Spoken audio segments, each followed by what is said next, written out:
माँ देखा आपने, भाभी अभी तक नीचे नहीं आई है खाना बनाने के लिए। अब बताइए मैं क्या करूँ?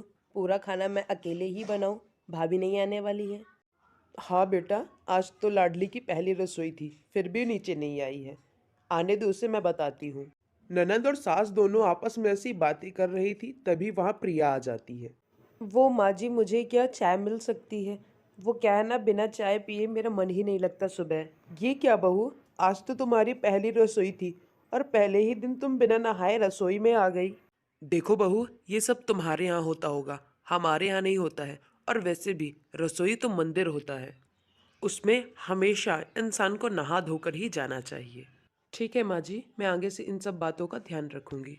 सुमन एक सीधी और सुलझी हुई लड़की थी, लेकिन उसकी ननंद प्रिया और उसकी सास उसे बिल्कुल भी पसंद नहीं करती थी। हमेशा बस सुमन का बुरा ही चाहती थी। दूसरे दिन सुबह की बात। माँ, पंडित जी कल कितने बजे खाने के लिए आने वाले हैं? आपने बताया है भाभी को ना पूरी बातें? अरे हाँ, अच्छा याद दिलाया। जा एक काम कर, जाके भाभी को बुला ला। मैं उसे कल के लिए सारी बातें बता देती हूँ।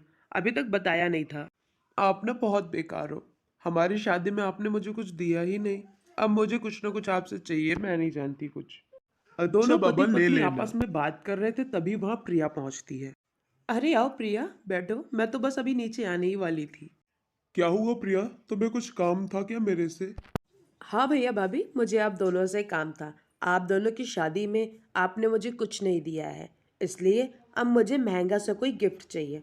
और दूसरी बात, भाभी आपको नीचे माँ बुला रही थी, बस यही बताने आई थी मैं। अच्छा, तो मेरी प्यारी बहन इस बात से रूठी हुई थी। अब मुझे समझ में आ गया। ठीक है, मैं तेरे लिए कुछ अच्छा सा गिफ्ट लेके आऊंगा। इतना कह के प्रिया वहां से चली जाती है। अच्छा सुनो, मैं अभी माँ जी की बात सुन करके आती हूँ, तब तक तुम आराम करो। इतना कह के सुमन माँ जी के पास जाती है। सुमन, कल तुम्हारी पहली रसोई है, इसलिए मैंने पंडित जी को बुलाया है भोजन के लिए। तुम्हें पूरा खाना कल अकेले ही बनाना है। ठीक है माँ जी, अब बिल्कुल चिंता मत करिए, मैं कल पूरा खाना अकेले बना लूंगी। हाँ, और कल 10 बजे के पहले खाना बन जाए। पंडित जी 10 बजे तक भोजन पाने के लिए आ जाएंगे। जी ठीक है माँ जी, कल 10 बजे तक खाना पूरा बन के तैयार हो जाएगा। दूसरे दिन सुमन सुबह 5 बजे ही उठ करके खाना बनाने लग गई। सुमन खाने में दाल चावल सब्जी पूड़ी खीर रायता ये सब बना ली थी। आइए आइए पंडित जी, आपका स्वागत है। आज मेरी बहू की पहली रसोई है, उसने सारा भोजन अपने हाथों से बनाया है। अच्छा जजमान जी, आपकी बहू ने बनाया होगा तो भोजन अति स्वादिष्ट बना होगा, इसकी मुझे आशा है। इतना कह के पंडित जी भोजन पाने के लिए बैठ जाते हैं और जैसे ही पहला निवाला खाते हैं, उसे खाते ही थूक देते हैं। अपमान, मेरा अपमान। ये आपकी बहू कैसा खाना बनाती है? हर एक खाने में बस नमक ही नमक भरा हुआ है। यहाँ तक कि खीर में भी नमक भरा है। मुझे ऐसा भोजन नहीं पाना है। मैं चला अपने घर।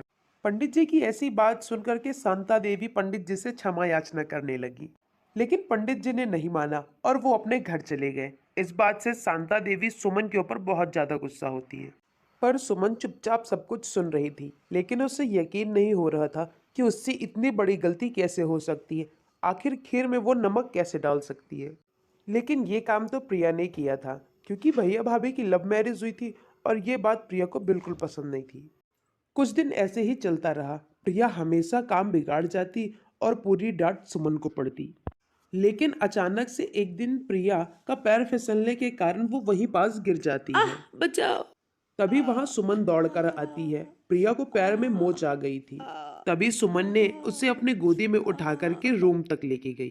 प्रिया के पैर में मोच आने के कारण प्रिया अब बिस्तर से उठ नहीं पा रही थी।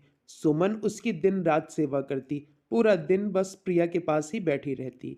ये सब देख कर के प्रिया को अपने किए पर बहुत ज्यादा पछतावा होने लगा। कुछ दिन के बाद प्रिया का पैर ठीक हो गया। तब उसने माँ से अपनी पूरी बातें बता दी। भाभी से उसने माफी भी मांग ली। सास ने भी प्रिया की बात सुन करके सुमन से माफी मांगी और अब तीनों एक साथ हंसी खुशी रहने लग गए। नमस्ते दोस्तों, आप लोगों को हमारी कहानी कैसी लगी प्लीज़ कमेंट करके बताइएगा और चैनल को लाइक सब्सक्राइब और शेयर जरूर करिएगा।